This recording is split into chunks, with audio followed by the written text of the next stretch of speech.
할렐루야. 우리 오늘 이 시간에는 저와 함께 인사할 때 이렇게 좀 인사하겠습니다. 초심불망의 성도가 됩시다. 초심불망의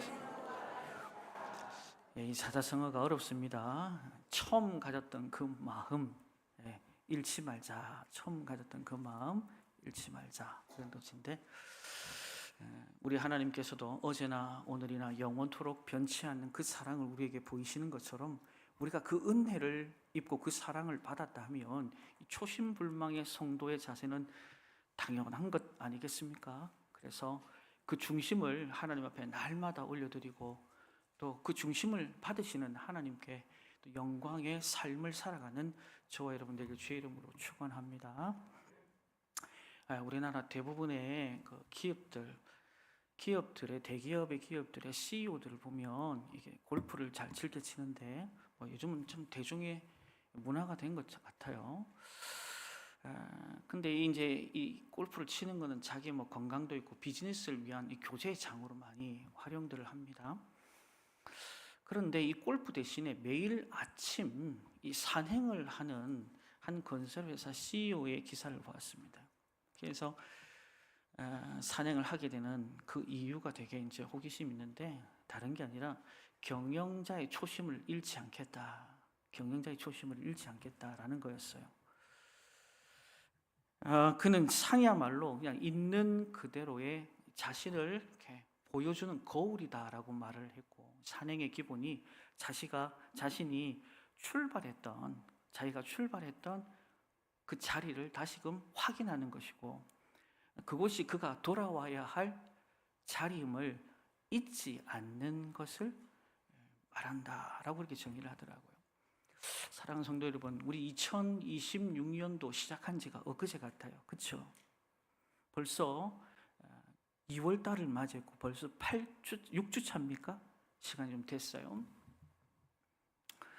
그때 처음 여러분들이 이 새해를 맞이하면서 초심, 그때 결단했던 마음들 계속 지금 유지하고 계시는지 모르겠어요. 처음 우리가 직장을 나갔을 때 그 두근두근 거리며 그 초심 혹시 기억을 하시는지 모르겠어요. 사업장을 오픈했을 때의 그 초심 잊지 않고 계십니까? 처음 우리가 주님을 만나고 또 여기 직분자들도 계실 텐데 그 직분을 받았을 때의 그 초심 혹시 잃지는 않았습니까? 왜 우리들이 나태해지고 여러분 교만해지는 걸까요? 여러 가지 이유들이 있을 법한데 저는 바로 이 신앙의 초심이 그 초심을 잃었기 때문, 그 초심이 사라지는 순간 인간의 그 욕망이요 불화산처럼 폭발합니다. 그리고 이 인간의 욕망이 우리를 지배하기 시작합니다.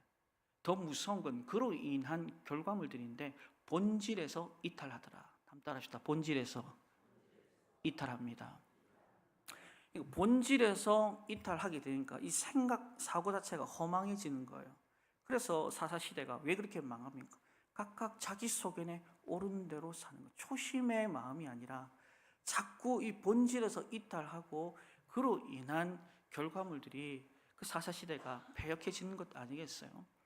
우리 삶도 결국은 초심을 잃고 내가 원하는 삶을 살아갈 수밖에 없는 그런 연약한 모습으로 타락하는 거죠. 오늘 본문에 등장하는 갈라디아 교회, 초심을 잃은 교회입니다. 그리고 이 초심을 잃은 갈라디아 교회를 바라보고 있는 한 사람이 있었습니다. 사도 바울입니다. 우리가 오늘 본문에도 읽었지만 그런 초심을 잃은 갈라디아 교회, 그래서 해산의 수고를 아끼지 않겠다. 오늘 이 본문을 통해서 우리를 한번 돌아보시고 또 사도 바울의 영적인 권면을 통해서 오늘 나의 영적인 상태는 어떤가, 무엇을 회복해야 하는지를 우리 차근차근 말씀을 통해 살펴보고 영적인 도전의 시간이 되길 주의 이름으로 축원합니다. 여러분이 갈라디아 교회가요, 실은 소아시아직이죠. 현재 튀르키예 남부 지역에 위치한데요. 이 여러 도시들이 형성된 초기 기독교 공동체예요. 그러니까 사도 바울 입장에서는 상당히 고린도 교회 못지않게 이 갈라디아 교회에 대한 마음들이 남달랐습니다. 오늘 본문에서는 그 남다름이 시작하는 14절의 내용을 보면서 우리가 먼저 이야기를 좀 풀어가려고 합니다. 우리 14절 말씀입니다. 시작. 너희를 시험하는 것이 내 육체에 있으되 이것을 너희가 업신 여기지도 아니하며 버리지도 아니하고 오직 나를 하나님의 천사와 같이 또는 그리스도 예수와 같이 영접하였도다. 아멘. 여러분, 바울은 적어도요 외견상 굉장히 강직한 지도자상을 가지고 있습니다. 한번 결단하면요 좌우를 안 살핍니다. 앞만 보고 돌진합니다. 초반에 그가 주님을 만났을 때의 모습, 그런 그에게 아픔이 있었어요. 그 아픔을 오늘 본문 14절에서는 육체다 이랬는데, 내 육체에 있다. 오늘 본문에 보시면 내 육체에 있다 그랬어요. 내 육체에 있는 게 뭐겠어요? 바로 질병이었어요. 그래서 이 질병에 대해서는 많은 학자들이 여러 가지 설을 좀 내기도 합니다.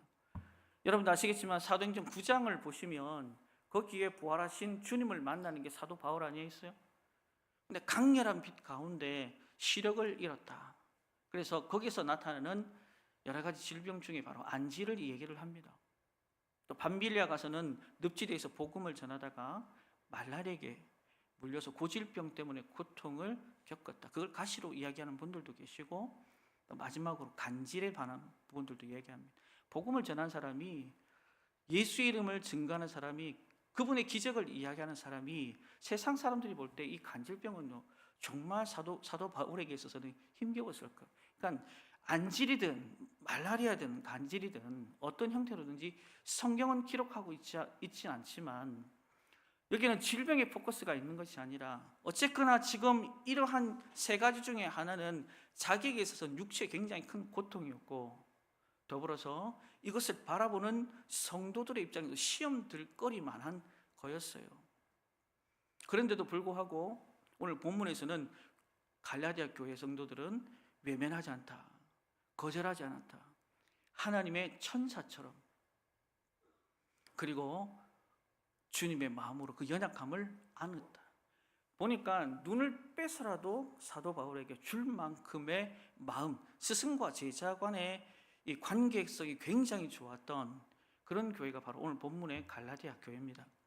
근데 사도 바울은 그가 원래 부름 받았을 때는 이 한 교회만 치중하라고 하나님 불러주신 것이 아닙니다. 여러분도 아시겠지만 이방인들과 그리고 임금들과 이스라엘 자손들을 위한 택한 그릇으로 하나님께서 불러 세우셨어요. 갈라디아 교회만 있을 수 없잖아요. 그래서 그곳을 떠납니다. 정착이 되었다 싶어서. 그리고 한 2, 3년 뒤에 소식이 들려옵니다. 그 소식이 기가 막힙니다. 거짓 교사들이 그 교회에 침투하기 시작했고, 그로 인해서 많은 사람들이 그 거짓의 복음을 옷 입기 시작합니다. 한 사람 한 사람 떠나가기 시작하고 변절되기 시작. 그 상황을 들은 사도 바울 입장에서는 가슴이 먹먹하고 너무너무 괴롭고 고통스러웠습니다. 여러분, 이 상황에서 사도 바울의 그 심정이요 갈라디아서 3장 3절에 고스란히 담겨 있는 걸 볼 수 있습니다. 한번 읽도록 하겠습니다. 시작.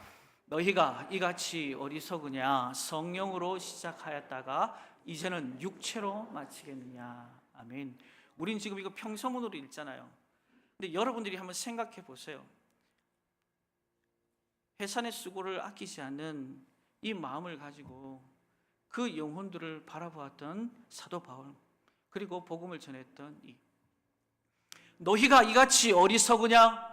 성령으로 시작하였다가 이제는 육체로 마치겠느냐? 굉장히 투박하고 거친 투로 우리는요 이 본문을 읽어야 돼요. 그리고 당사자의 그 마음 상태를 해야 됩니다. 내가 가르치지 않았느냐? 믿음으로 너희들을 세우지 않았느냐? 그런데 한 사람 한 사람 그 거짓 복음에 귀를 기울이고 눈을 열어서 이제는 진리 대신 그분의 말씀을 옷 벗고 그 거짓의 옷을 입었다고 너무너무 기가 막히다, 답답하다. 이 가운데 사도 바울은요 물러서거나 아니면 당당하게 맞서거나 둘 중에 하나를 선택해야 되겠습니다.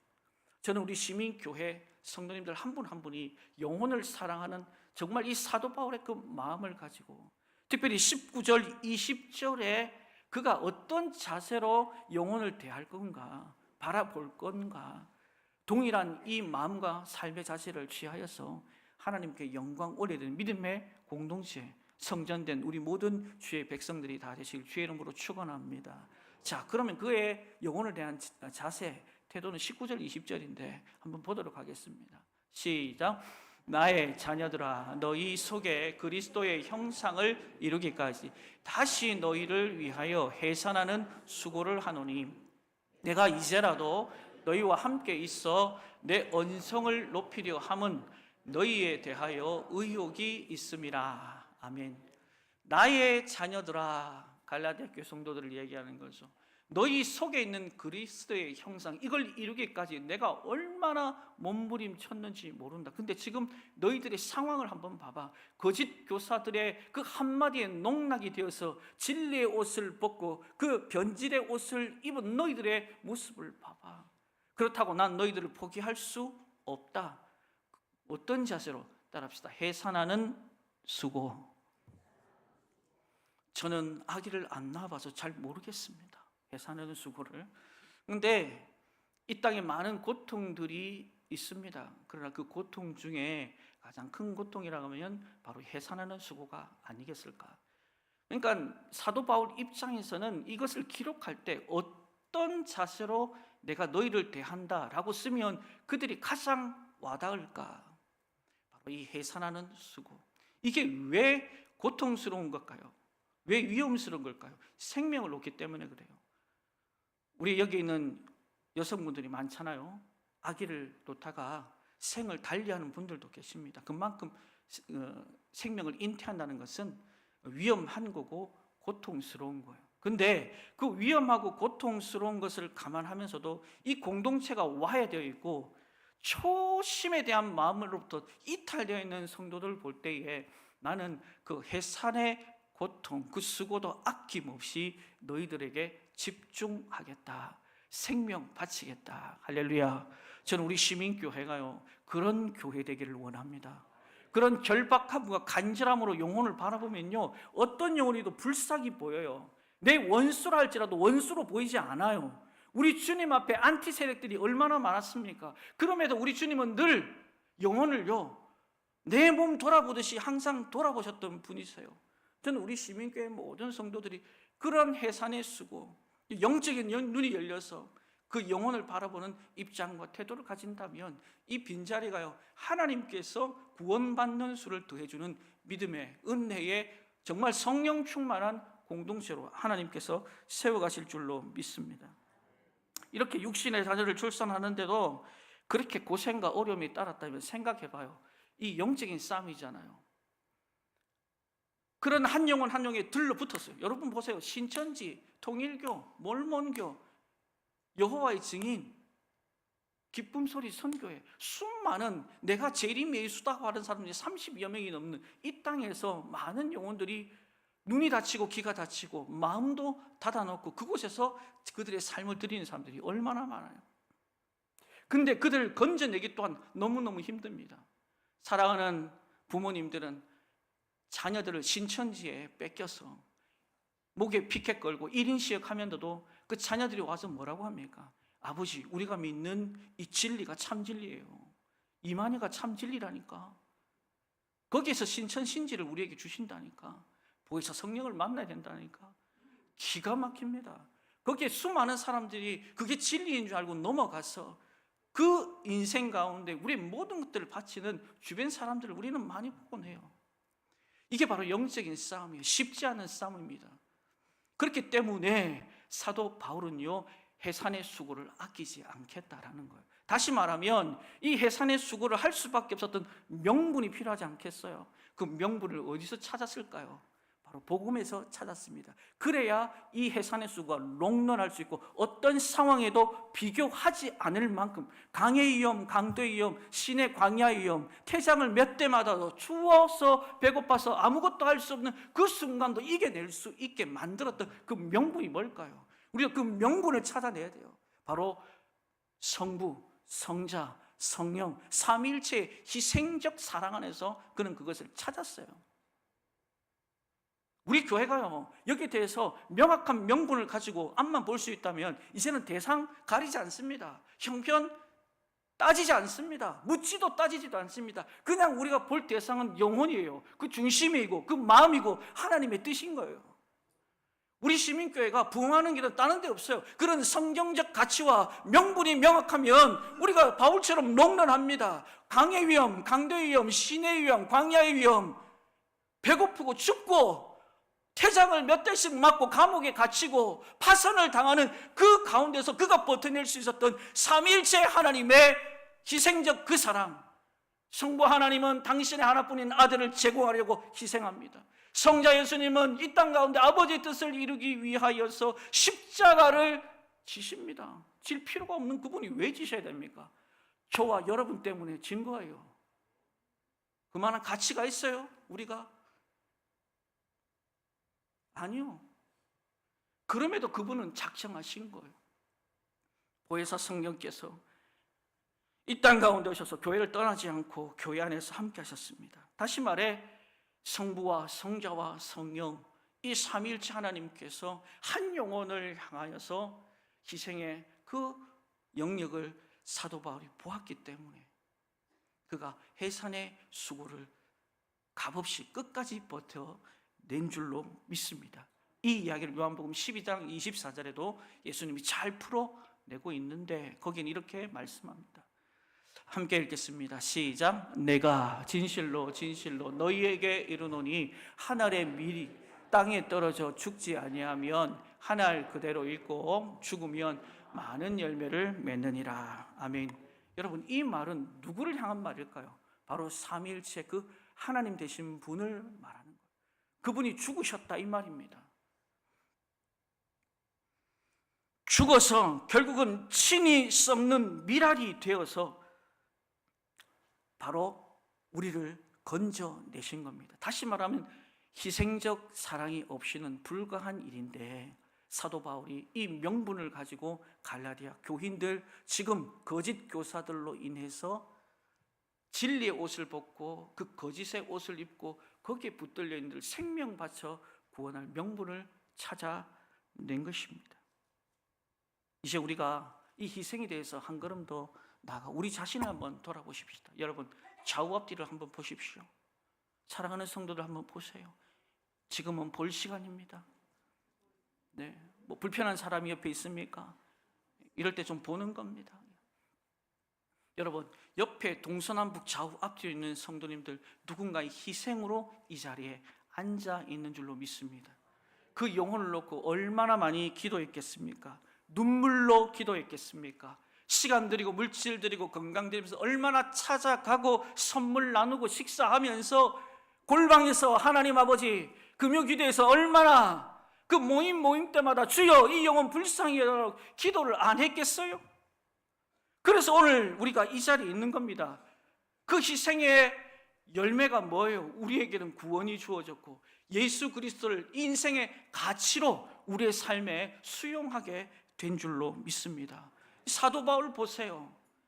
자기가 얼마나 하나님을 잘 믿는 사람인 줄 그렇게 착각하면서 예수 믿는 사람들을 가다 잡아 다메섹까지 가서 정서 받아가지고 그들을 다 감옥에 가두고 죽이려고, 그리고 정작 스데반 집사를 죽이는 데는 내가 옳소 박수를 쳤던 사람 아니에요. 그런데 그가 부활하신 주님을 만나고 난 뒤 그의 인생이 얼마나 곁길 갔는지를 알게 됐어요. 저와 여러분들도 주님 만나고 나니까 여러분의 인생이 벌레만도 못한 인생인 걸 알겠죠? 수긍 좀 하세요. 제 인생도 그래요. 벌레만도 못하고 참 시궁창내는 그런 삶을 살았음에도 불구하고 하나님께서요, 바울을 거기서 건져주신 것처럼 저와 여러분들을 구원해 내신 줄로 믿습니다.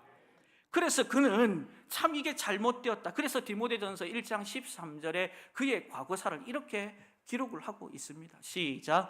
내가 전에는 비방자요 박해자요 폭행자였으나 도리어 긍휼을 입은 것은 내가 믿지 아니할 때에 알지 못하고 행하였습니다. 아멘. 사도 바울의 고백 중에 죄인 중에 괴수라고 했습니다. 그때 나는 괴수로서 그렇게 알지 못하고, 누구를? 주님을 알지 못하고 그 예수 믿는 사람 잡아 가두고 죽이는데 1등 공신이었다. 그러나 중요한 사실이 있다. 뭐냐면 그분의 긍휼이 나를 덮었다. 할렐루야. 예수를 믿고 그리스도가 내 삶의 전부이다, 가치이다라고 나는 은혜를 경험한 사람이다. 더 놀라운 은혜는 그런 나에게 사도의 직분을 주셨다. 할렐루야. 사도의 직분뿐만 아니라 나를 택한 그릇으로서 하나님이 열방 가운데 사용하시는데, 이방인들뿐만 아니라 임금들뿐만 아니라 이스라엘 자손들을 위해 하나님께서 나를 그렇게 사용해 주시겠다고 하시더라. 여러분, 이걸 깨닫고 나니까 그냥 살 수 없는 거예요. 내 생명보다 그 생명 위에 복음이 떡하니 거하게 되는 겁니다. 그래서 그가 사도행전 20장 24절에 이 복음을 완성하면서 이렇게 신앙 고백하잖아요. 함께 읽겠습니다. 시작. 내가 달려갈 길과 주 예수께 받은 사명 곧 하나님의 은혜의 복음을 증언하는 일을 마치려 하면은 나의 생명조차 조금도 귀한 것으로 여기지 아니하노라. 아멘. 여러분, 이런 인생 되길 주 이름으로 축원합니다. 그가 삼일체 하나님의 희생적 사랑 안에서 갈라디아 교인들을 보니까 그냥 내버려둬서는 안 될 것 같아요. 나도 이 은혜를 입었고 그 긍휼을 입었는데 지금의 이 상황 때문에 이 형편이 때로는 나에게 위협이 되고 이 위협이 내 생명을 목조른다 한다 할지라도 나는 포기할 수 없다. 그 복음이 오늘 나를 이 자리에 있게 했으니까, 이 복음이 또다시 누군가를 살게 할 것이니까 우리 시민교회가 있어야 할 존재 목적과 이유도 바로 그러한 진줄로 믿습니다. 하나님께서 이런 놀라운 은혜를 저와 여러분 가운데 주신 줄로 믿습니다. 왜 우리가 이 기본기가 자주 흔들립니까? 뭐 아무개 집사 하면 그분은 신앙 보증수표야, 이렇게 말을 했는데 어느 날 돌아보니까 그분이 안 계셔요. 누구나 인정하던 사람이 무너지는 이유가 뭘까? 오늘 바울을 위해서 내가 눈을 뽑아서라도 그분에게 갖다 바칠 거라고 말했던 그 사람들이 별진된 이유가 뭘까요? 그것이 환경 때문입니까? 신앙의 타성, 주변 사람들 때문입니까? 성경에 보면 그런 인물들이 너무너무 많이 있어요. 여러분 잘 아는 솔로몬을 보세요. 처음에는 나는 작은 아이다, 하나님 앞에 납작 엎드려야 하나님의 은혜가 임하고, 하나님의 은혜가 임하여 하나님이 주신 이 왕자를 온전히 지켜낼 뿐만 아니라 이스라엘 백성들로 하여금 위로는 하나님을 사랑하고 이웃들을 사랑하는 그런 온전한 백성이 될 거라는 처절한 몸부림에 그가 기도하잖아요. 할렐루야. 여러분, 주님 앞에 무릎 꿇으세요. 납작 엎드리세요. 나는 없고 주님이 전부여야 합니다. 우리 시민교회의 모토는요, 주님이 전부여야 합니다. 주 예수보다 더 귀한 것은 없네, 그냥 머릿속으로만 그리면 안 돼요. 내 심장을 뛰게끔 만들어야 돼요. 내 행동을 움직이게끔 만들어야 돼요. 하나님의 역사는 거기서부터 일어나게 될 줄로 믿습니다. 솔로몬 보세요. 그렇게 겸손하던 인생이 왕자 차지하고 나이가 들고 주변의 여인들이 내가 믿고 있는 신들을 섬겨달라, 그렇게 이야기를 합니다. 결국은 어떻게 돼요? 하나님 이에게 다 귀 닫고 눈 닫고, 하나님 잠깐만 골방에 계시고 제가 원하는 삶 좀 살게요. 그래서 열왕기상 11장 9절부터 11절이요, 그의 인생을 이렇게 마무리 지어버려요. 초심을 잃은 인생 보세요. 함께 읽겠습니다. 시작. 솔로몬이 마음을 돌려 이스라엘의 하나님 여호와를 떠나 여호와께서 그에게 진노하시니라. 여호와께서 일찍이 2번이나 그에게 나타나시고 이 일에 대하여 명령하사 다른 신들을 따르지 말라 하셨으나 그가 여호와의 명령을 지키지 않았습니다. 여호와께서 솔로몬에게 말씀하시되 내게 이러한 일이 있었고 또 내가 내 언약과 내가 내게 명령한 법도를 지키지 아니하였으니 내가 반드시 이 나라를 내게서 빼앗아 내 신하에게 주리라. 아멘. 도대체 그의 초심은 어디 갔어요? 주님을 향한 그 중심은 어디 갔어요? 여러분 잘 아는 데마를 보세요. 골로새서 그리고 빌레몬스에 보면 그 이름이 등장합니다. 사도 바울이 문안하라 문안하라, 데마가 그 인물이었어요. 신실했어요. 그런데 사도 바울 1차 포로 때는 그랬던 그 인생이 2차 포로 때는요, 그냥 데살로니로 가버린 거예요. 거기서 데살로니가는 바로 세상을 말하는 거죠. 사도 바울 입장에서는 너무 가슴이 무너지는 거예요. 이렇게 신실했던 사람이, 김아무개 집사가, 김모 장로가 없어. 도대체 어디 갔는지도 모르겠어요. 그가 여기까지 온 이유는 하나님의 은혜요, 그분의 사랑이었음에도 불구하고 그 모든 것들을 망각하고 잊어버리더라. 여러분, 다시 한번 묻습니다. 여러분 누굽니까? 우리 누굽니까? 거기서부터 우리는요, 나를 점검해야 하나님을 제대로 봐요. 에베소서 2장에 보면 우리를요, 허물과 죄로 죽을 수밖에 없는 죄인이다 명확하게 기록합니다. 더불어서 뭐라고 얘기합니까? 세상의 풍속을 따랐다. 공중 권세 잡은 자의 삶을 살았다. 본질상 진노의 자녀다. 그리스도 밖에 있었고 외인이었고 소망도 없고 하나님도 없던 그 인생이 누구의 인생이다? 저와 여러분의 인생이었고 갈라디아 교인들의 삶이었어요. 그런데 그런 인생 가운데, 바울의 인생 가운데 주님이 찾아오시더라. 그래서 십자가에 그분의 죄를 다 맡겨버리고, 그리고 죽여버리고, 거기서 흘리신 피로 저와 여러분의 죄사함이, 바울의 죄사함이, 갈라디아 교인 죄사함이, 열방의 죄사함이 이루어진 줄로 믿습니다. 어찌 그뿐입니까? 우리를 하나님의 자녀되게 하셨고, 우리의 입을 통해서 그분을 아바 아버지라고 부를 수 있는 축복을 주셨고, 저 영원한 하나님의 나라 앞에 받을 상급의 주인공들로 우리를 세워주시며 죽지 않고 영생 복락할 수 있는 그 나라에 저와 여러분들을 하나님 입성할 기회를 주셨습니다. 여러분, 우리는 하나님 앞에 빚진 자예요. 어떤 빚? 사랑의 빚을 진 자예요. 그래서 사도 바울은 로마서 13장 8절에 피차 아무에게도 사랑의 빚 외에 다른 거 지지 마. 저와 여러분들은요, 이 사랑의 빚에 이 빚을 갚아야 할 인생인 줄로 믿습니다. 여러분, 하나님께서 그 빚 갚을 기회를 우리에게 주셨어요. 목사님, 전도하려고 이 설교했구나. 눈에서 레이저 막 나옵니다. 목사가 할 얘기가 뭐 있겠어요? 영혼 살리고 영혼 구원한 것밖에 없이. 여러분, 지난해 우리가 11월 첫째 주에 새생명 전도축제에서 여러분 정말 하나님의 놀라운 기적 같은 역사를 우리가 본 줄로 믿습니다. 390명 출석 중에 250명이 새가족이에요. 이유가 어쨌든 간에 여러분의 수고와 여러분의 흘린 땀과 인적 물적 자원을 통해 하나님의 영광을 우리를 보게 하신 줄로 믿습니다. 끝이었나요? 다들 끝이었나요? 아니죠. 저는 너무너무 감사한 게요, 우리 새가족에 보면 우리 유모 성도, 햇세드 창단의 최모 성도, 예, 이러면 다 알지. 또 토요일 날 가니까 조모 성도까지 해가지고 목장 모임 하는데 그 나이 드신 분 새가족이요, 그 무 썰라고 오셨더라고. 아멘이 안 되시나 보네. 뭐 다른 교회 성도입니까? 여러분, 우리가 빚진 자는요, 이분들이 이렇게 나는 빚졌다, 그래서 어떻게 해서든지 그 영혼 구원해야지, 그 영혼이 목장으로 잘 편성되고 믿음 생활 잘하고 봉사할 수 있도록 그렇게 기도해서 만들어진 겁니다. 어느 날 아침에 자는 데로 가고 찬양단으로 가고 밑에 가서 목장에서 무 썰고 깍두기에서 쌀용으로 썰어달라 해서 하는데 알겠다고 해서 하고. 여러분, 그 빚을 이제는 우리가 여기다 적자고요. 그래서 하나님 앞에 100명 작정 중에 50명 등록하는 거 어렵지 않아요. 반드시 하나님께서 새 일들을 우리 가운데 행하실 줄로 믿습니다.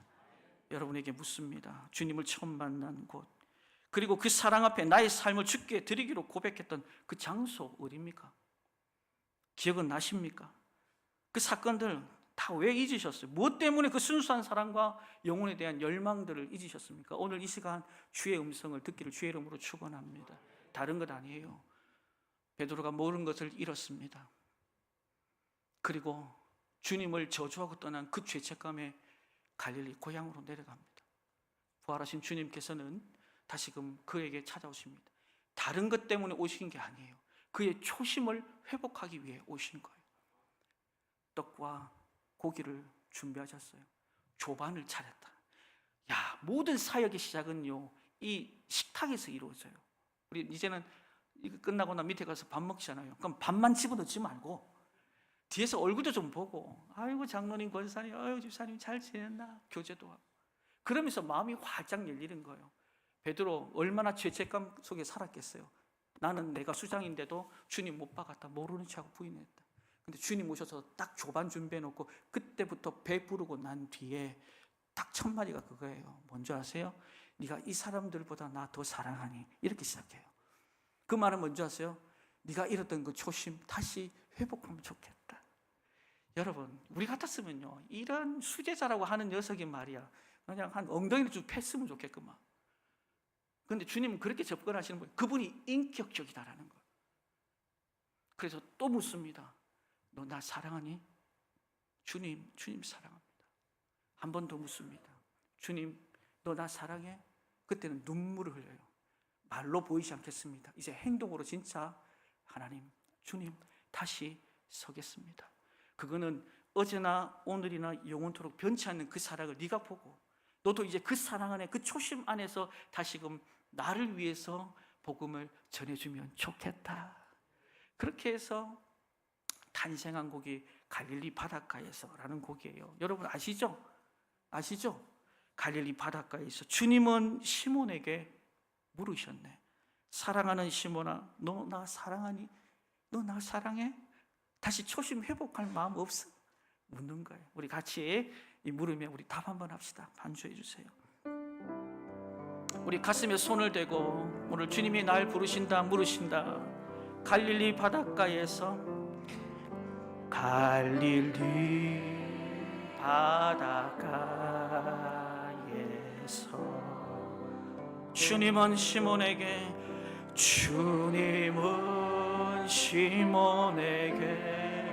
물으셨네.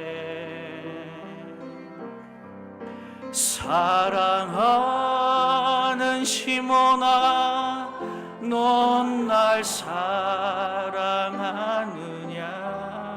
오 주님, 당신만이. 우리 자기의 이름을 넣어서 한번 불러봅시다. 갈릴리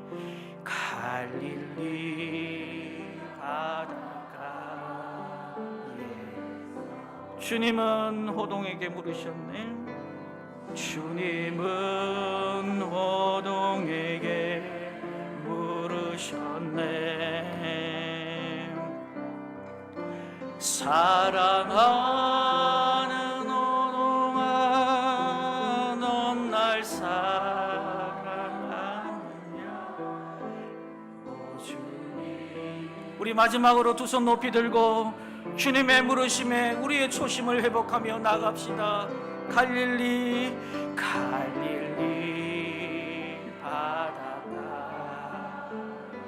주님이 우리에게 물어보십니다.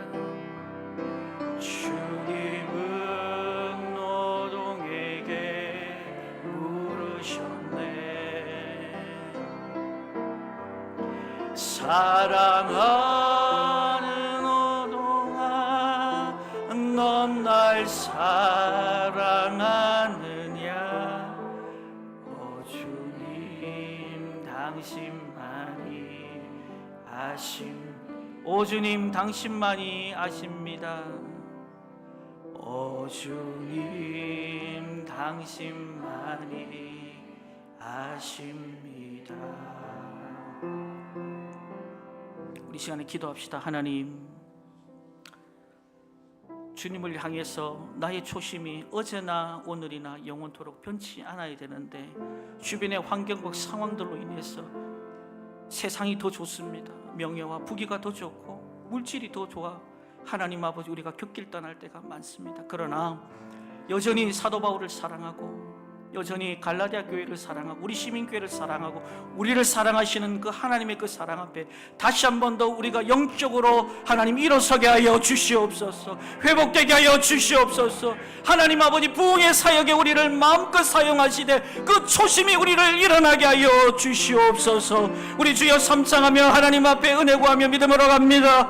주여, 주여, 주여. 할렐루야. 사랑한다 아들아, 사랑한다 내 딸아, 다시 한 번 더 일어서거라. 내가 너와 함께하리라. 너의 손을 영원토록 지키고 너의 손을 영원토록 붙들며 네가 어디로 가든지 무엇을 하든지 너 앞서서 일하리라. 하나님 아버지, 오늘도 우리에게 초심을 원하십니다. 변치 않는 주님을 향한 그 마음을 원하십니다. 우리 시민교회가 먼저 그런 교회 되겠습니다. 세상의 부귀 영화, 하나님 그 어떤 물질 가운데서도 주님과 바꾸지 말고 영원 사랑하는 마음, 그 열정과 헌신이 다시금 우리를 일어서게 하여 주옵소서. 초대교회 부흥의 역사가 하나님 우리가 초심을 회복하는 그 하나님 결단과 다짐 속에 일어나게 하여 주옵소서. 우리 세우신 장로님들, 안수 집사님들, 권사님들, 우리의 재직에 이름 모든 성도들이 주님의 근무르심에 주님을 사랑합니다. 주님이 내 마음 아십니다.